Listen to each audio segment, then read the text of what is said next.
Yo, what's going on, you guys? Your boy Pwny Montana, and in this video, we're going to be going over the best defense in Madden 25. And I know that happens a lot, and a lot of YouTubers and defensive players say that this is the best defense and this is the best defense. But I truly think that this is the actual best defense in the game.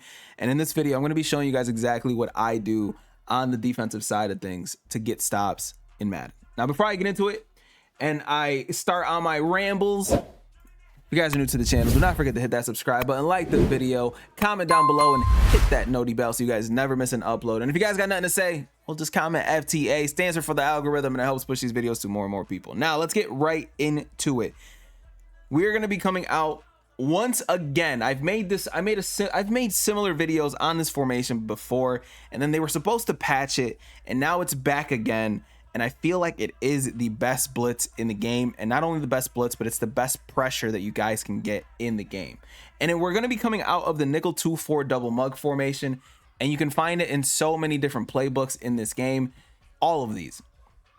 I don't know how many playbooks this is. 1, 2, 3, 4, 5, 6, 7, 8, 9, 10, 11. It's 22 different playbooks that you guys can find this specific formation in, which means you guys should have no trouble getting stops on the defensive side of things. You want to send pressure, you want to send heat, you want to make your opponents uncomfortable, and that's exactly what this defense does. Now, we're going to go into personnel, and one of the reasons why this is such a good formation is because you can substitute middle linebackers into this outside linebacker spot. Excuse me, this outside defensive end spot. You can put middle linebackers into this situation. And currently right now I have Junior Seau and I have Tyrell Dodson here.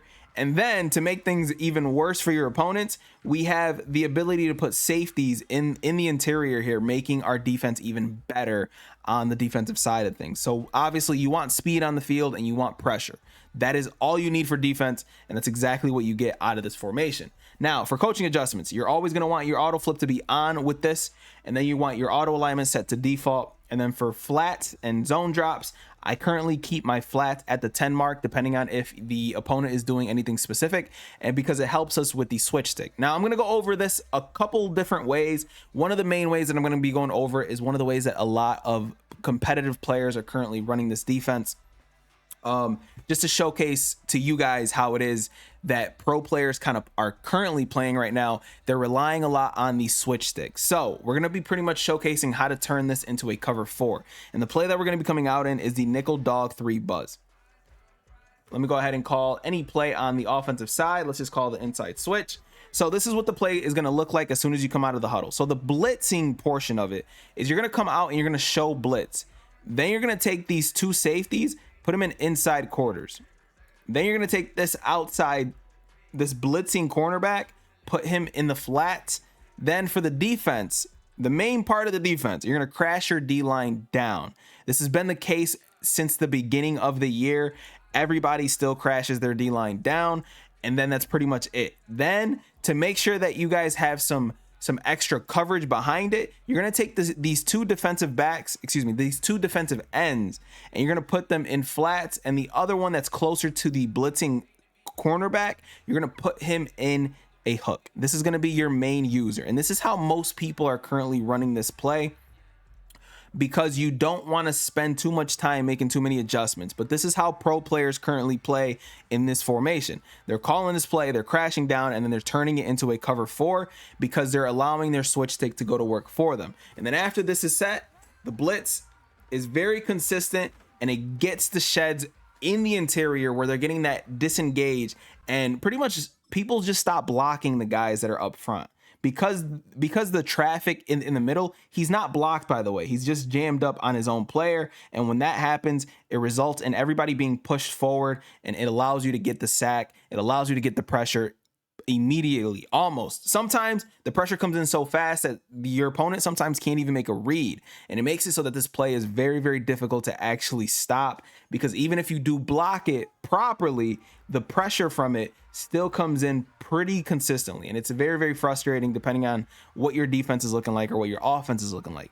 And then the reason why I think this is the best defense in the game, and yes, we will be rambling from time to time in this video, is because the disengages, they get affected depending on which gap it is that you hover. So if you hover over this gap, immediately the way that you block the blitz changes. You hover over this gap. Excuse me, this gap. It changes. You hover over this gap, it changes. You hover over this gap, it changes. You hover over this gap, it changes, all because of where the running back is. They have to completely shift their defense every single time you hover over a different gap, or else they're going to be extremely frustrated, and you're going to end up having a much easier time literally just hovering over different gaps and frustrating whoever it is that you're playing. And then, as you can see, the blitz is extremely easy to run. Now, this is the simple part of the blitz. Now, I'm going to showcase to you guys a blitz that a lot of people don't currently run when it comes to this, because I actually don't even know why, because I think it's one of the best blitzes in the game, simply hands down. So what we're going to do is we're going to send 5 people against anybody that is running either bunch tight end, empty sets, or trips tight end, or anything where they're allowing the entirety of one side of their offense to be pretty much screamed at. So if you guys notice, if you guys are facing any offenses like trips tight end or bunch tight end, kind of like what I'm in right now, they have the 5 down linemen and their running back is on this side. Tight end is on this side, and usually that's a nice little route concept that people use. But this entire side that's on the left side is wide open for the pressure to come in untouched, pretty much clean every single time, as long as we can distract this guy right here. And yes, it's not a Pwny Montana video unless it's got the squigglies. If it ain't got the squigglies, it's not my video. I copied it from somebody else, or they copied it from somebody else. But when you have a situation like this, and you have the block shed, and you have things of that nature that can come in, a lot of the times they're going to set their blocking assignments to half slide to the left side and make sure that the running back is blocking anything that comes in from that right side. But again, it's very difficult to stop a blitz when you're trying to send pressure being blocked from this side, simply because you have the running back on this side specifically. So one of the best blitzes that I think you guys can run in this game is against trips tight end and bunch tight end, and it makes those formations a little bit difficult to run at a high level, at a consistent level. So something like this is going to absolutely frustrate your opponent, and this is what it's going to look like specifically. So I'm hovering, as you can see, boom and bang. Very, very frustrating, and I'm going to go exactly over how to run this particular blitz very, very easily. And as you can see, it's very difficult to block it, especially off of that edge. If you don't have a running back on that side, if you're not looking to block it, and again, depending on where you hover, makes the blitz 10 times worse, or it makes the blitz not come in at all. But it makes it so that your opponent has to account for the blitz every single time, because if you're getting that A gap pressure, there's not much that they're going to be able to do. So we're going to go over the blitz twice, once for those of you guys who are intermediate players, and once for those of you guys who are new to the game, because this is the main portion of this defense, is simply sending the pressure. So we're going to come out and show blitz. Then we're going to crash our defense down. Then you're going to want to contain. Then you're going to take this guy here, put him on whatever route it is that you see fit, and take this guy here that's blitzing, put him on whatever zone you see fit as well. And then for the end of it, you're going to take this guy that's in a contain and you're going to re-blitz him so he's no longer in that contain. And then you're going to take your user, hover above this gap here, and that's exactly what we're going to do. And as you can see, the pressure is going to hum. It's going to scream in. They're not going to be able to block it. And if they do block it, we luckily have a linebacker that's going to be able to block, pretty much get a block shed immediately off of that running back if they do block it. But just to showcase it one more time, just how fast he comes in, nobody touching him, completely untouched. And as soon as they start to shift their D line, that's when things get a little bit worse for him, unfortunately. But the play is very, very simple, very, very easy. So let's go over it one more time for those of you guys who are new to the game. We're going to press triangle or Y, and we're going to show blitz. We're going to press R1. That's going to bring down your safeties to add to that pressure that you guys can add if they're trying to short throw like it's some kind of intermediate route or whatever the case is. Then you're going to want to crash your D-line down. Then you're going to want to contain.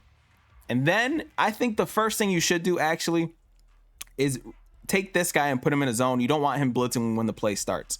But after you're contained, you're going to take this guy, put him in whatever zone. Then you're going to want to take this guy here, put him on whatever zone you want as well. Again, I don't want to say take this guy here specifically, because the beauty about this play specifically is you can send it off of both sides. So If you don't want to send the guy that's on the left and you want to send the guy that's on the right, well, guess what? You can do exactly what I just did. All you have to do is rezone Dotson. You have to rezone that opposite guy, and then that's it. The play is going to come in consistently, just like it just did. Actually, that time it got messed up simply because of the tight end, and that's exactly why we send it off of the opposite edge. So I'm actually going to showcase that, and then I'll go over one more time for those of you guys who are new to the game. But because this guy ends up bumping him, completely messes up the blitz. Completely messes up the blitz. So again, if there is a tight end or somebody that is on that side that's going to bump that guy that's blitzing, make sure you're sending it off of the opposite end if you want to send this blitz specifically. So one more time, we're going to show blitz, which is triangle R1. That's what the play looks like. We're going to crash our D line down. That's left on the directional pad and then down on the right stick. That's what the play looks like. Then again, I would prefer if you guys did this step first, just in case, just so you guys have some extra blocking. You're going to take this outside corner that's blitzing, and you're going to put him in whatever zone. I like to put him in a hard flat just to help out. Then you're going to take that opposite side defensive end. You're going to put him in whatever zone. Even if you want to man him up on that tight end just to create some extra pressure, you're able to do that. Then you're going to want to contain, and that's R1, R1. Or right bumper, and that's what the play looks like so far. And then you're going to take this outside defensive end and you're going to re-blitz him. So the reason why you want this, by the way, actually, you know what? I don't want to get into another rant. I'll explain it in a second. And then you're going to take this user, do whatever you guys want to do with him, blitz him, send him, whatever you guys want to do. But you're going to hover in between this gap or whatever gap you want to create whatever kind of pressure. And as you can see, dual pressure, something that they just cannot stop. And this is why this is the best defense in the game. I love dollar, I love penny, I love 3-4 odd. 3-4 odd is probably my favorite defense in the game, but nothing gets pressure like this defense here. It is the absolute best defense in the game, and one of the best parts about it, and one of the reasons why I completely just shut down the complete rant that I was about to go on, is because we're sending this guy and we're not containing. But just in case, so we're gonna put this guy here, and I'm gonna user the controller of the offensive guy. If you start to roll out, look at what happens. And I'm gonna showcase the instant replay because I want this defense to be on your field. I'm so sick of seeing dollar. It's not that great. It's not as great as it once was. It's not. This is way better defense. And as soon as you start to roll out in the pocket, look at what happens to 55. Yeah, get off me, buddy. We're coming for the quarterback, and there's nothing you can do to stop me. Yes, there's going to be routes open, but when you're getting pressure like this, there's absolutely nothing the offense can do, and this is exactly what I want you guys to do unless you're facing me. If you're facing me, give me the win, especially since I'm giving you the best defense in the game. It's the best defense in the game, hands down. I'm sorry. It just is. There is nothing better than having consistent pressure and consistent defensive everything, because at the end of the day, and this is a full defensive video, and I'm absolutely sick of seeing dollar. At the end of the day, if you actually want to make your opponent's life an absolute living hell, you can do something like this, right? You set up everything, you take these guys and you put them on the field, right? And then guess what you can do? Press the right directional button and then move the right stick up, which puts those two linebackers in the middle of the field in hook curls, making it so that you can go from sending 5, 6, 7 to sending just 2 people.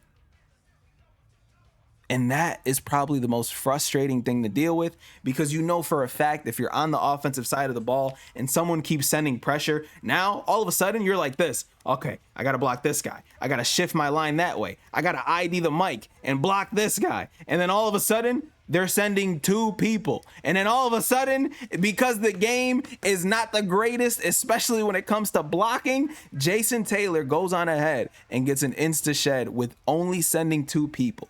This is easily the best defense in the game, and I need you guys to start using it so they can patch it. My name is Pwny Montana. Hopefully you guys appreciate this video. I will see you guys in the next one, man. As always, 2 fingers, deuces, and peace out, you guys.